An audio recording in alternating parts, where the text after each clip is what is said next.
함께 봉독한 하나님의 말씀 가지고 아나니아라는 제목으로 함께 은혜 나누는 시간 갖겠습니다. 아나니아는 하나님은 은혜로우시다라는 뜻입니다. 그 당시 아나니아라는 이름은 굉장히 많고 흔한 이름이었습니다. 유대 사회에 굉장히 많고 흔한 이름이었어요. 우리나라로 말하자면 갑돌이와 갑순이, 철수와 영희 같은 이름인 것 같아요.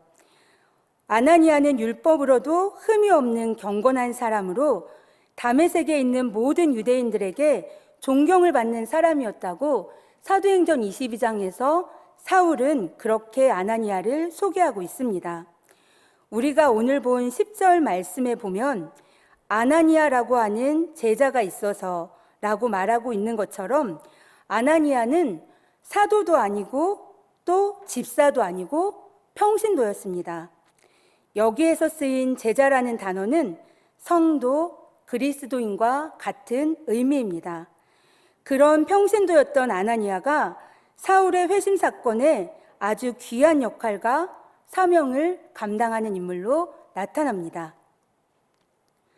아나니아는 교회사에서 그렇게 유명한 사람이 아닙니다. 한 번 설교로 3,000명을 회개시킨 베드로나 사마리아의 복음을 전한 빌립의 명성에 비할 바가 아닙니다.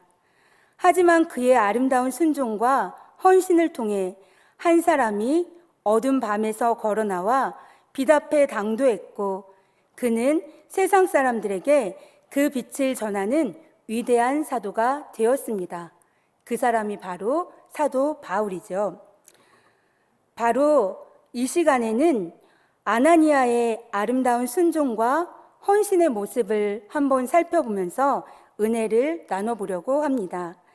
10절 말씀에 보면 본문으로 돌아가서 10절 말씀에 예수님께서 환상 중에 아나니아를 부릅니다. 10절 말씀을 한번 보면 예수님께서 아나니아야 라고 부르고 아나니아는 주님께 주여 내가 여기 있나이다 라고 대답합니다. 어디서 많이 들어본 대답 아닙니까? 바로 창세기에서 하나님께서 아브라함을 부를 때에도 또 사무엘을 부를 때에도 하나님께서 이사야를 부를 때에도 그들이 주님 내가 여기 있나이다 라고 이렇게 대답합니다. 바로 충성된 주의 종들이 하나님의 부르심에 응답하였을 때 대답한 표현입니다. 이들은 모두 주여 내가 여기 있나이다 라고 대답하며 주의 말씀을 기다렸는데 이것은 자신이 주님의 말씀에 순종할 준비가 되어 있으며 하나님께서 무엇을 요구하시든지 그대로 순종하겠다는 의지를 표현한 것입니다. 하나님께서 내게 무슨 말씀을 하시든지 그대로 하겠습니다 라는 순종하는 마음이 준비되어 있는 그런 사람이었습니다. 마치 아브라함도 하나님께서 말씀하셨을 때 즉시로 순종하여 믿음의 사람이 되었던 것처럼, 그리고 우리가 잘 알고 있는 예수님의 어머니 마리아도 가나안 혼인잔치에서 하인들에게 너희에게 무슨 말씀을 하시든지 그대로 하라고 말씀했던 것처럼 하나님께서 내게 무슨 말씀을 하시든지 그대로 하겠습니다 라는 순종하는 마음이 준비되었던 사람이 바로 아나니아였습니다. 그렇게 대답한 아나니아에게 11절에 하나님께서 이렇게 말씀하십니다. 일어나 직가라는 거리로 가서 유다의 집에서 다소 사람 사울이라 하는 사람을 찾으라. 그가 기도하는 중이니라.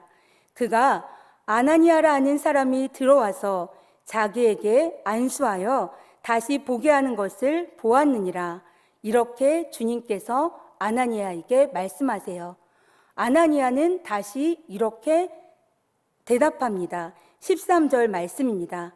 주여 이 사람에 대하여 내가 여러 사람들에게 듣사온즉 그가 예루살렘에서 주의 성도에게 적지 않은 해를 끼쳤다 하더니 여기서도 주의 이름을 부르는 모든 사람을 결박할 권한을 대제사장들에게서 받았나이다 라고 예수님께 대답하는 거예요. 요나가, 나는 요나가 맞죠? 갑자기 헷갈리네요. 요나가 바로 나는 절대로 니느웨 성으로 가지 않겠다고 하나님께 대들며 부정적인 대답을 한 것과는 달라요. 여기에서 아나니아의 대답은 굉장히 일리 있고 근거 있고 타당성 있는 질문이었어요. 왜냐하면 다메섹에 살고 있는 경건한 사람 이 아나니아는 사울에 대한 소문을 익히 들어서 너무나 잘 알고 있었어요. 예루살렘에 바로 교회를 굉장히 핍박하고 박해하며 교회를 잔멸하고 예수의 도를 따르는 그리스도인의 집에 쳐들어가서 남녀를 막론하고 다 감옥에 잡아 쳐넣고 또 때리고 괴롭히는 그런 사람이 있는데 그 사람이 바로 사울이다. 사울이 그런데 스데반 집사님의 순교 이후에 예루살렘의 그리스도인에 대한 박해가 더욱더 심해지자 그리스도인들이 유대와 사마리아로 뿔뿔이 흩어지죠. 그 중에 또 다수는 다메섹으로 온 그리스도인이 있었어요. 이거란 사울이 가만히 있을 리가 없죠. 사울이 바로 대제사장에게 찾아가서 공문까지 청하여서 받아들고 바로 범인 송환장 같은 내가 다메섹으로 도망간 그리스도인들을 모두 소탕해서 예루살렘의 감옥에 바로 끌고 와서 다 감옥에 쳐 넣을 것이다 라는 그런 위협과 살기가 등등해서 다메섹으로 오고 있다는 소문과 소식을 익히 들어서 아나니아는 잘 알고 있었어요. 그러니까 예수님께서 바로 그 극악무도한 사울에게 위협과 살기가 등등한 그 사울에게 가라고 명하시니 아나니아는 놀라고 또 처음에는 당혹스럽고 의아한 마음이 있었을 거예요. 또 조금은 무섭고 두려운 마음도 있었을 거예요. 그러니까 예수님께 이렇게 대답한 것입니다. 그렇게 위협과 살기 등등한 그 사울을 말하는 거냐고 물어보는 거죠. 여기에 대해서 예수님께서 15절에 이렇게 말씀하십니다. 15절에 예수님께서 다시 아나니아에게 이르시되 가라, 이 사람은 내 이름을 이방인과 임금들과 이스라엘 자손들에게 전하기 위하여 택한 나의 그릇이라. 그가 내 이름을 위하여 얼마나 고난을 받아야 할 것을 내가 그에게 보이리라. 이렇게 말씀하세요. 예수님께서 이렇게 말씀하시니 17절 아나니아의 반응을 한번 보십시오. 아나니아는 떠나 그 집에 들어가서 그에게 안수합니다. 예수님께서 가라고 주님의 확고한 뜻을 하나님의 이미 그렇게 택한 나의 그릇으로 사울을 선택했다는 하나님의 뜻을 밝히자 바로 아나니아는 거기에 내 뜻과 내 생각을 보태지 않고 바로 사울에게로 떠납니다. 15절에 가라란 말에 동그라미, 17절에 아나니아가 떠나라는 말에 동그라미. 바로 하나님의 뜻이 확고한 뜻을 확인하니 아나니아는 바로 하나님의 말씀에 순종해서 떠나 사울에게 찾아갑니다. 사울에게 찾아가서 아나니아가 안수하고 이렇게 말합니다. 형제 사울아, 바로 그리스도인에게는 공공의 적이고 너무나 무서웠던 적이었지만 하나님께서 말씀하시자 나의 택한 그릇이라고 이방인의 사도로 내가 그를 택하였다고 하나님의 뜻을 분명히 아나니아에게 말하자 하나님의 뜻이 분명하니까 거기에 더 이상 토를 달지 않고 바로 그렇게 무섭고 혈기등등한 그런 사울이지만 바로 사울을 만나고 사울의 머리 위에 안수하며 형제 사울아 라고 말하는 형제로 나의 또 공동체로 나의 교회의 일원으로 바로 품어주는 아나니의 모습을 볼 수가 있어요. 이 당시에 형제라는 호칭은 그리스도인 사이에서 나의 교회 공동체로 나의 새로운 가족으로 인정하는 그런 호칭이었습니다. 바로 그렇게 하나님의 뜻이라면 절대적으로 순종하고 품어주는 아나니아의 모습을 볼 수가 있습니다. 그렇게 사울을 찾아가서 아나니아가 사울의 머리에 안수하고 이렇게 말합니다. 주 곧 내가 오는 길에서 나타나셨던 예수께서 나를 보내어 너로 다시 보게 하시고 성령으로 충만하게 하신다 하니, 그렇게 안수하며 말하자 바로 사울에게 성령께서 충만하게 임하며 또 멀었던 눈이 치료함을 받고 그렇게 사울이 일어납니다. 성령의 충만함과 그때 바로 주님을 나의 구주로 영접하며 회심의 사건이 일어납니다. 눈이 뜨인 사울은 일어나며 즉시로 아나니아에게 세례를 받습니다. 여기에서 보면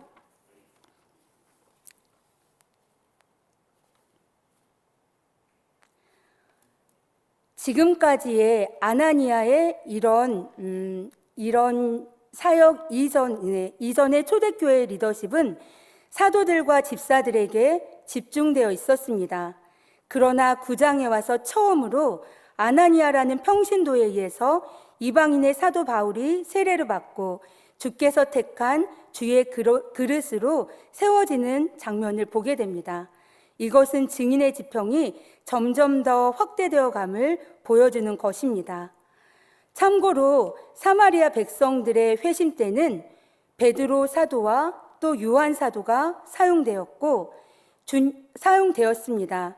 바로 주님이 쓰시면 누구라도 주의 일을 감당할 수 있는 것입니다. 그러므로 특정인은 되고 나는 안 된다는 식의 생각은 버려야 합니다. 신앙에는 계급이나 차별이 없습니다.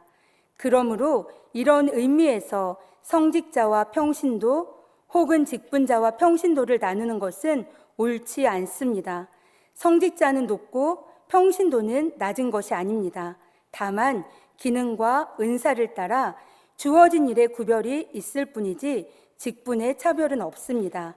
직분의 구별이 성도의 일반적인 의무를 구분하지는 않습니다. 목회자는 더 성경적으로 살아야 하고 성도는 덜해도 되는 것이 아닙니다. 맡은 직분에 높낮이가 없듯이 성도와 증인으로서 행해야 하는 의무도 동등하다는 사실을 꼭 기억해야 하는 것입니다.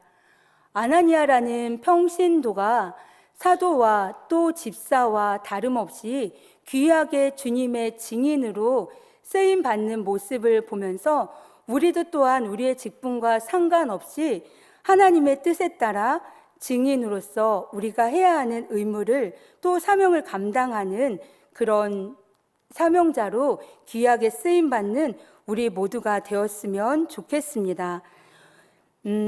이렇게 오늘 본문에서 아나니아를 살펴보면서 증인으로서 주님의 증인으로 귀하게 쓰임받는 아나니아의 이 역할과 사명을 바라보면서 그 고등학교 때 불렀던 찬양이 생각이 났어요.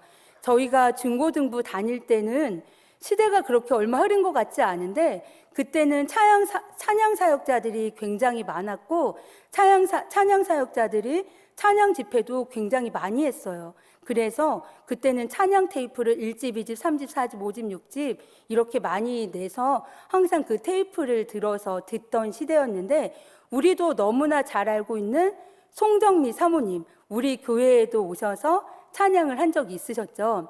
송정미 사모님께서 부르신 찬양이 있었습니다.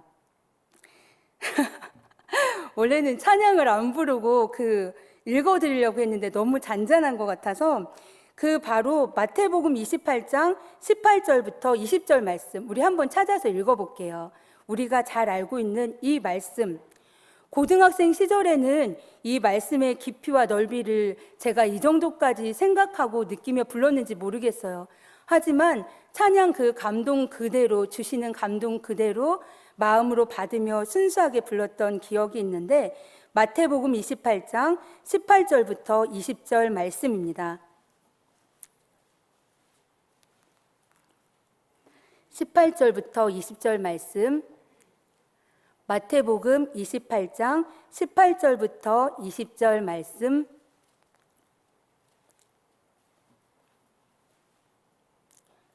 다 찾으셨으면 우리 한 목소리로 읽어보도록 하겠습니다.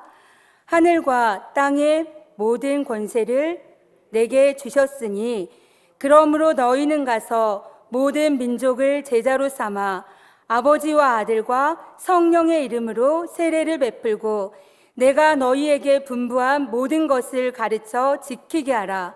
볼지어다 내가 세상 끝날까지 너희와 항상 함께 있으리라 하시니라. 아멘. 제가 중간부터 읽었죠. 이 가사 그대로 복음성가가 있었는데 이 찬양을 아시는 분이 있을지 모르겠어요. 요즘 제가 목이 좋지 않아서 나올지 모르겠지만 이런 찬양을 굉장히 좋아하고 불렀습니다. 세상 끝날까지 함께 가리라.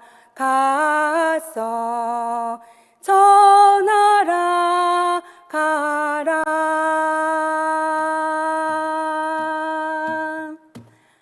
아버지와 아들과 성령의 이름으로 세례를 주고 내가 너희에게 분부한 모든 것을 가르쳐 지키게 하라. 가라. 세상 끝날까지 함께 하리라. 가서 전하라. 가라. 이 찬양을 굉장히 좋아하고 불렀던 기억이 있어요. 제가 고등학생 때 마당이 넓은 집에서 자취를 했었는데 그 마당에서 이 찬양을 굉장히 많이 부르고 이보다 더 좋아하면서 정말 뮤지컬 배우처럼 불렀던 찬양이 있는데 십자가를 등에 지우고라는 곡이에요. 고난의 길. 그걸 얼마나 애절하게 쩌렁쩌렁하게 부르며 내가 나한테 취해서 눈물을 흘리며 그렇게 불렀던 기억이 있는데 제 목소리가 굉장히 큰데도 그 동네에 민원이 안 들어온 거 보면 굉장히 은혜가 있었나 봐요. 네, 그때부터 이 찬양을 부르며 주님의 증인으로 함께 가고 있는데 사실 사도행전 9장 말씀을 보면서 아나니아를 집중해서 제가 살펴본 적은 여태까지 한 번도 없었어요. 바울에게만 집중했었죠. 그런데 이번에는 아나니아를 살펴보면서 말씀의 은혜를 받다가 제 주변에 있는 수많은 아나니아들이 기억이 났습니다. 그분들은 누군가 하면은 바로 구역장님들과 또 구역 강사님들이었어요. 평신도이면서 목회자는 아니면서도 아나니아와 같이 순종하고 하나님의 말씀이라면 순종하고 또 헌신하고 수고를 아끼지 않으며 걸어가고 있는 수많은 구역장님들과 구역 강사님들이 기억이 났어요. 제가 서부교구니까 처음에는 저희 교구에 이제 구역장님들이 기억이 나는데 또 그 구역장님들을 생각하다가 또 다른 구역장님이 기억이 나고 이렇게 꼬리에 꼬리를 물면 계속 너무나 많은 구역장님들이 기억이 나는 거예요. 그래서 처음에 한두 명 생각날 때는 오늘 말씀에 그분들 간증을 해야겠다 했는데 수없이 계속 생각이 나고 저는 서부교구지만 저희 교구뿐만 아니라 중북부 교구의 구역장도 기억이 나고 또 동부 남부의 구역장님들도 수없이 계속 기억이 나는 거예요. 그래서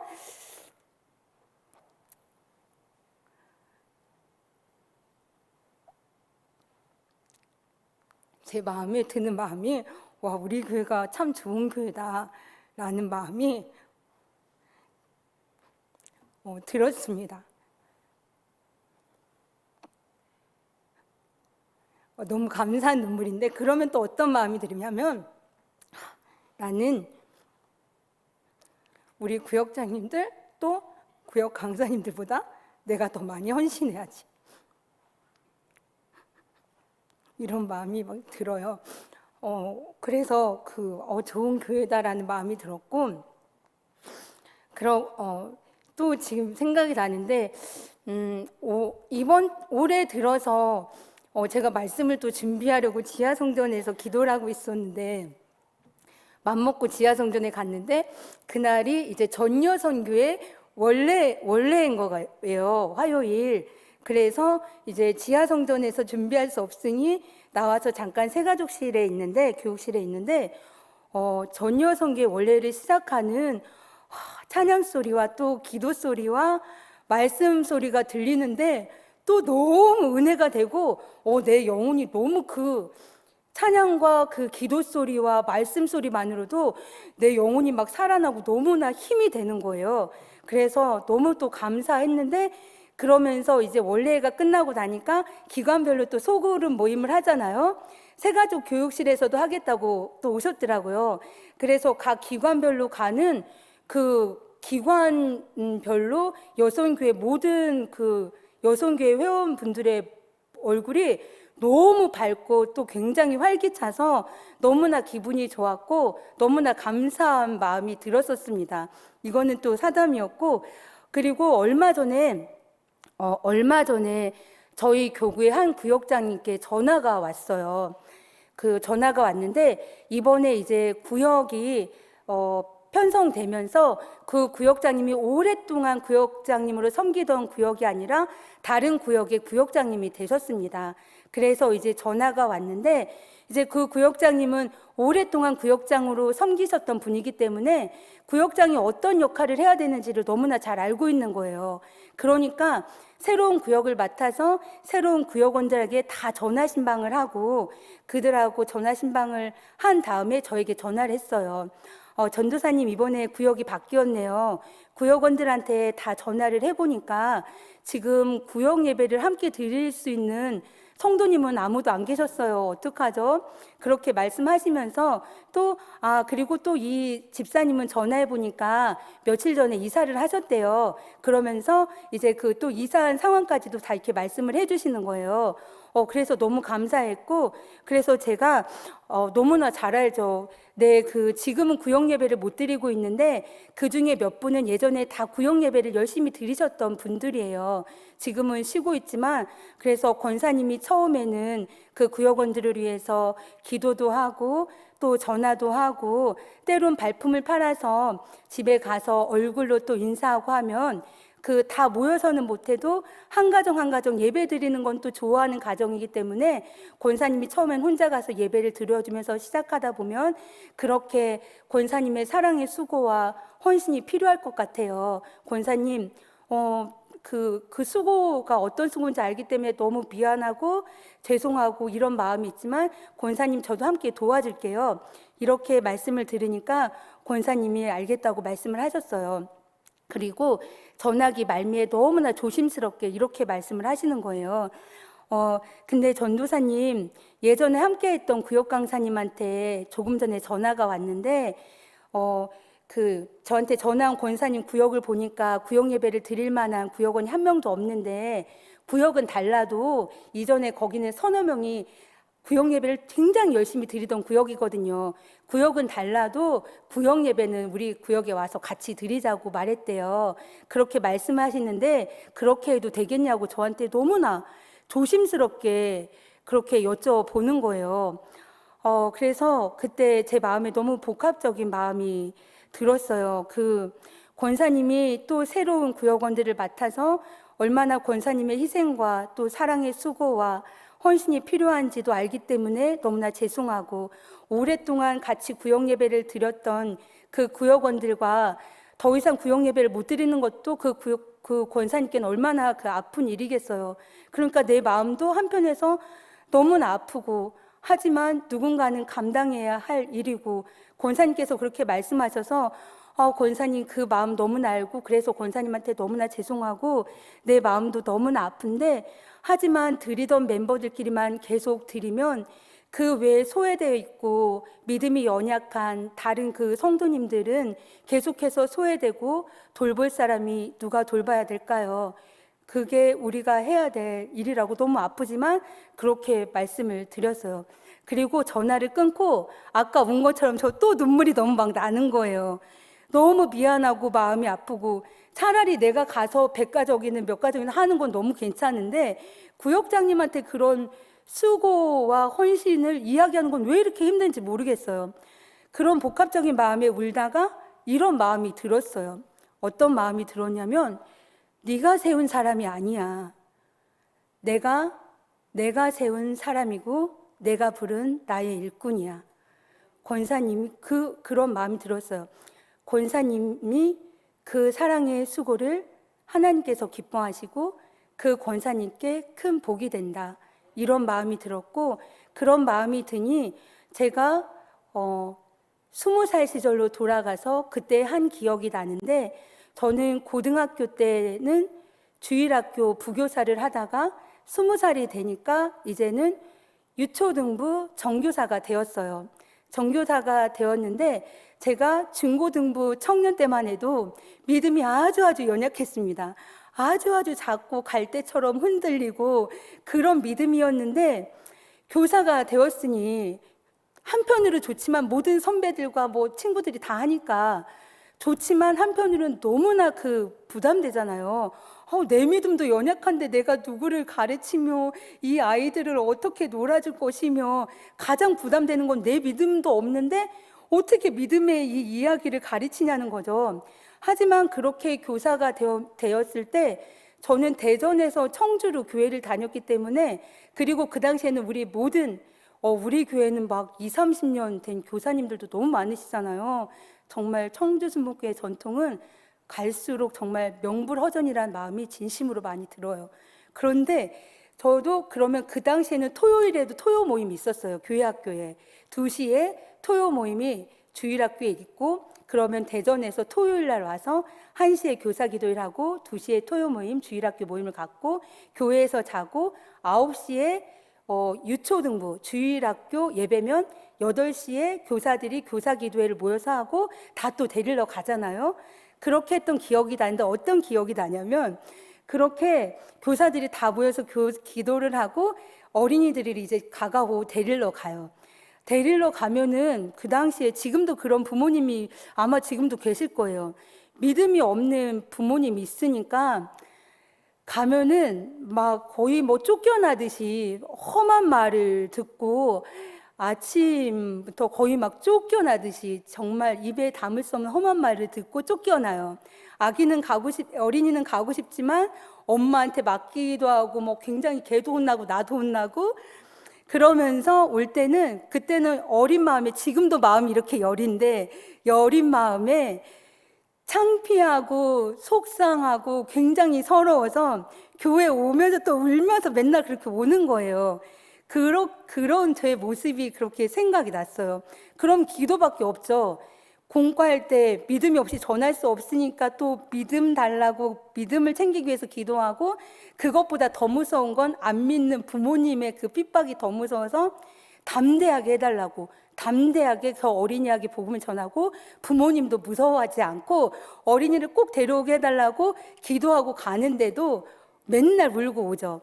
그런 기억이 났었고, 그리고 지금도 하지만 그 어린 영혼들을 전도하기 위해서 달란트 시장을 하잖아요. 친구를 데려오기도 하고, 선생님들이 그때는 전도도 얼마나 열심히 했어요. 그렇게 해서 안 믿는 어린이들을 전도해서 달란트 시장이 이제 펼쳐져요. 그러면 와서 찬양 율동하고 또 뮤지컬을 재밌게 어린이들이 다 이렇게 관람을 하죠. 마지막 하이라이트는 교회 옥상에 달란트 시장이 펼쳐져요. 각종 야채류와 장난감과 막 정말 그렇게 펼쳐져 있고, 아이들은 달란트를 갖고 사잖아요. 그리고 다양한 먹거리들, 떡볶이와 햄버거 이런 것들이 펼쳐져 있어요. 그러면 그 어린이가 올라와서 처음 온 어린이도 엄마를 갖다 주겠다고 파랑, 양파랑 이런 거를 검은 봉지에 사갖고 떡볶이 먹고 간식 먹고 이렇게 돌아가요. 그러면 어느 날 이제 저희들은 교사니까 제일 마지막에 남아서 정리를 하다가 옥상에서 이렇게 보니까 오늘 처음 나온 어린아이가 봉지에 파하고 양파 그런 걸 담은 거를 들고 집에 돌아가는 뒷모습이 보이는 거예요. 그러면 제가 그 뒷모습을 보면서 기도하게 되는 거죠. 하나님, 저 어린이가 꼭 예수님을 믿게 해주세요. 그리고 저 어린이를 통해서 저 어린이의 가정이 꼭 구원을 받게 해주세요. 어떤 핍박과 모진 환란이 있어도 꼭 저 어린이가 믿음을 갖고 그 가정까지도 구원하는 어린이가 되게 해주세요. 이렇게 기도를 하고 그날 밤 기도 수첩에 적었던 그런 기억이 있어요. 그런 기억이 나면서 저도 그런 어린이였던 시절이 있었고, 내가 예수님을 만나기 전과 후의 삶이 얼마나 다르다는 걸 알기 때문에 그 한 영혼을 위한 기도가 너무나 간절한 거죠. 그리고 저의 믿음이 없어질 청년 시절의 교사 사명의 하이라이트는 바로 시험 기간이에요. 바로 시험 기간이 되면 안 그래도 정말 몇 달을 교사이면서도 안 간 적도 있었는데, 그럼에도 오래 참아주신 부장 선생님께는 정말 평생 감사한데, 그 시험 기간이 되면은 금요일부터 갈등과 고민에 빠집니다. 내일 토요일에 또 교사의 사명이 있으니 가야 되는데 갈 것인가 말 것인가, 시험 기간인데 갈 것인가 말 것인가, 그 시간에 내 친구들은 다 공부를 할 것인데 장학금을 한번 타지도 못하면서 청년 시절에 공부에 대한 그 열정과 욕심은 왜 그렇게 포기를 못하는지, 그 고민이 시작되다가 토요일 날 정말 그 한계선까지 가서, 차를 이때 타고 가야 도착하는 한계선까지 고민을 하다가 결국은 이제 교회 가기로 결정을 해요. 왜냐하면은 내가 가지 않으면 신방을 안 해도 눈이 오나 비가 오나 나오는 3명의 어린이가 있었어요. 내가 가지 않으면 걔들이 부모 없는 고아 같이 다른 반에 끼웃거리며 할 거를 생각하니까, 내가 가면은 저의 튼실한 허벅지를 양쪽에서 붙잡고 그렇게 좋아하는 아이들이 내가 안 가면 그렇게 떠돌아니 그렇게 할 걸 생각하니까 안 갈 수가 없는 거예요.